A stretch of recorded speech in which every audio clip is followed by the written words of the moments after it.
رئيس مجلس حجاج بالولاية السيد معالي السيد البروفيسور عبد الرزاق الارو، أستاذ قانوني بجامعة إيلورين، وإلى السادة الحضور كل برتبه وألقابه. اسمحوا لي بأن الوقت لا يسعى لي بذكر الأسماء.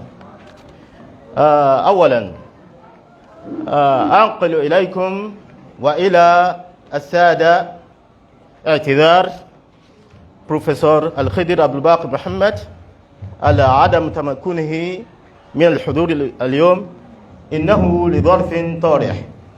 كان له مشاركة في مؤتمر آخر في جامعة الإمام برياض، لذلك لم يتمكن من الحضور اليوم، فأنقل إليكم اعتذاره أيها السادة. قبل قليل أنا قلت هنا للأسف لا يسع لي أن أتكلم عن نفسي، لأنني اليوم ممثل لمدير المركز النيجيري للبحوث العربية، لكن عندما قلت لكم أنني هنا تلميذ يجب أن أبين ذلك. الحمد لله، قد يكون من تقريبا من 34 سنة كنت في هذا المعهد تقريبا في 1990. ولي قصة أخرى مع جماعة أنصار الإسلام بعد تخرجي من هنا. هذه قصة محمودة، ليس قصة محمودة، لكنه ربما في يوم آخر، لأنني ممثل لمدير المركز النيجيري للبحوث العربية، فلا ينبغي أن أتكلم عن نفسي. عنوان مداخلة: مظاهر تجديد المنهج العلمي والثقافي عند العلامة الشيخ محمد كمال الدين الأدبي. أعدها البروفيسور الخضر عبد الباقي محمد، مدير المركز النيجيري للبحوث العربية. يمثل الشيخ كمال الدين الأدبي أحد العلماء الأفذاذ الذين لهم تأثير ملموس في نيجيريا في نصف قرن تقريبا، بسبب نجاحاته الكثيرة في مجال الدعوة في التاريخ الحديث للإسلام في بلاد يوروبا. الحديث عن نبذة يسيرة عن سماحته. وتقول ورقة: ينتمي سماحة الشيخ الأدبي إلى نسب كريم وسلالة انحدرت من أشهر قبائل مدينة إيلورين، فوالده مالم حبيب الله بن موسى، والذي اشتهر بورعه كما كان يعمل في تطريز الملابس. وينحدر أصل أمه خديجة بنت محمد الثاني من بيت علم وشرف، وكلاهما من آل مدينة إيلورين. كان مولد الشيخ الأدبي في سنة 1907 في بيت أراغويجي الواقع بحي ماسينغبا بمدينة إيلورين، الواقع في شمال النيجيري، في شمال نيجيريا. وقد كان لهذه البيئة العلمية دور وأهمية ما يمثله ظهور شيخ كمال الدين الأدبي، وهو شيخ والعالم الشاب. من أهميته في الانقلاب عن النمط التقليدي إلى أسلوب معاصر عصري في الدعوة إلى الله. ففي سن مبكرة جدا حفظ القرآن الكريم، وأتم حفظه في السن 10. وبعد ذلك تعلم عند شيخ عفوا تعلم عند الشيخ محمد جامع اللبيب تاج الأدب. تعلم بمدرسته التقليدية. بعد أن أبدى هذا الشيخ رغبته فيه واستأذن من والده بانضمامه إلى مدرسته نظرا لما رأى فيه من سرعة الفهم والبديهة، وما رأى فيه من علو الهمة في طلب العلم. ثم ننتقل إلى مظاهر التجديد عند العلامة الشيخ كمال الدين الأدبي، وهذه مظاهر نوجسها في 11 نقطة. الأول من مظاهر التجديد عند الشيخ كمال الدين الأدبي أنه قدم طريقة جديدة للتعليم وفي أسلوب معاصر لتلقي العلم عبر المدارس، وفي إعادة الترتيب والتنظيم بشكل غير مسبوق في البلاد. ثانيا تقديم نموذج آخر وجديد في المنهجية التعليمية تعلق بنظام التعليم المزدوج بين العربية والإنجليزية لطلاب العلوم الشرعية في بلادنا. فالشيخ الأدبي داعية اعتمد في أسلوبه على ذاكرة مثقلة بتراث شيخه تاج الأدب، فصنع واقعا ونموذجا متميزا فريدا جمع بين الميراث التقليدي والمعاصرة، فخرج بتوليفة مميزة تجمع بين الاستجابة لمتطلبات الواقع وبين الأسلوب العصري الحديث. ثالثا أمور كثيرة أثارت الانتباه إلى الشيخ الأدبي وأضفت على خطابه الدعوي مميزات لم يكن تتوافر عند أقرانه في ذلك الوقت،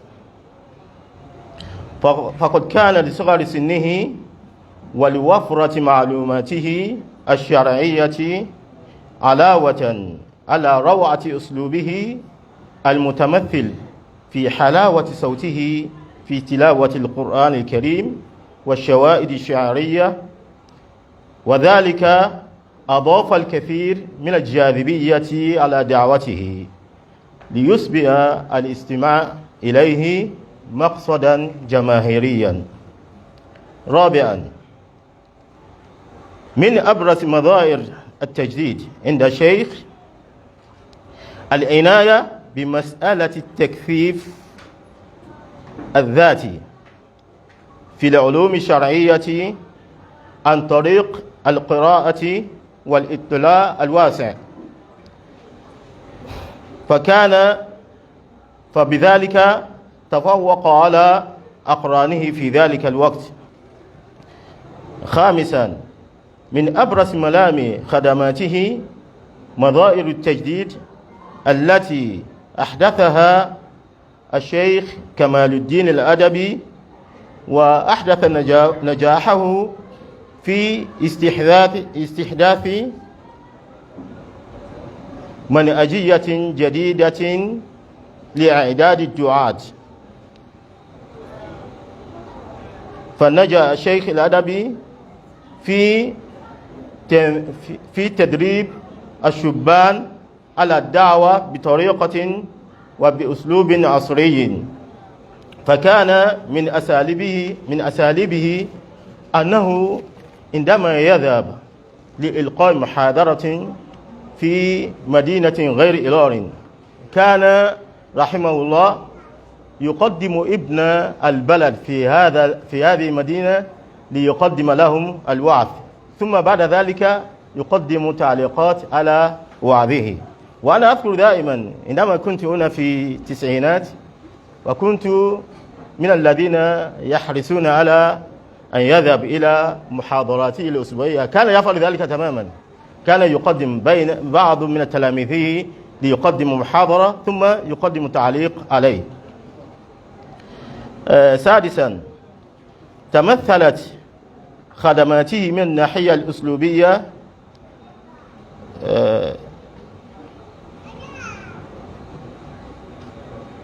حرصه على إرساء نموذج فريد لمدرسته في الدعوة والإلقاء، مثل سمة تكرار المنوع في تفسير النصوص وشوائد باللغة المحلية اليوروبا، التي أصبحت أيقونة مميزة له، علاوة على تقديمه النظام الأداء الصوتي المميز تحت مسمى المقامات الأدبية في تلاوة القرآن الكريم وقراءة النصوص الشعرية، مما أسهم في تكثيف أنصار الثقافة العربية والإسلامية والمقتنعين بهذا الاتجاه. سابعا، لا ننسى حرصه الشديد في وضع إطار تنظيمي للعملية الدعوية، فأسس جماعة أنصار الإسلام والتي لها جهود جبارة وملموسة في البلاد، وانتشرت تجاربها إلى خارجها، حيث وجدت له فروع في فضلا عن نيجيريا، فوجد له فروع في جمهورية غانا وفي دولة توغو وفي جمهورية بنين.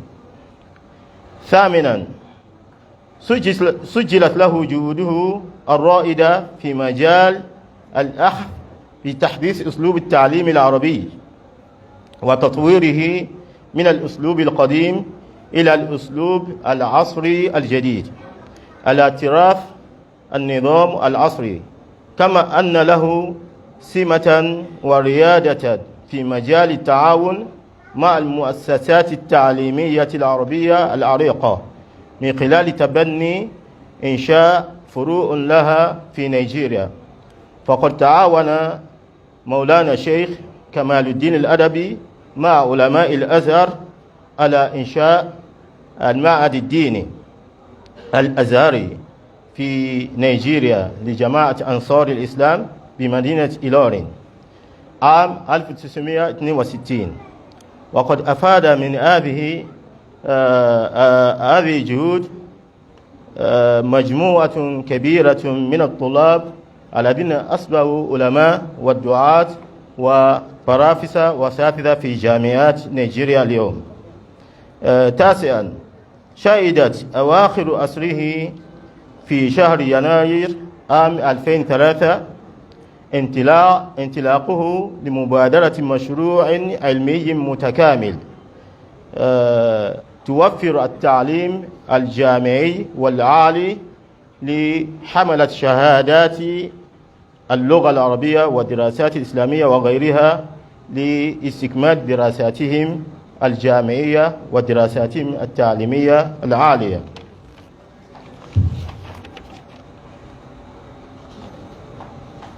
عاشرا، تجذر نهج الهدوء في سلوكه وفي معاملاته وفي مواقفه، كما زانه الاعتدال في آرائه واجتهاداته،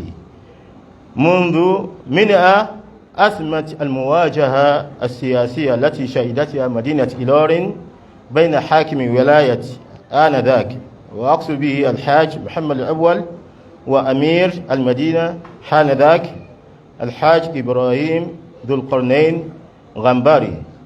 وقد قاد الشيخ الأدبي حملة المصالحة بإنكة واقتدار بين الطرفين. رحم الله سماحة الشيخ كمال الدين الأدبي، وأحمد مقامه بين المصطفين من عباده الأخيار. والسلام عليكم ورحمة الله وبركاته.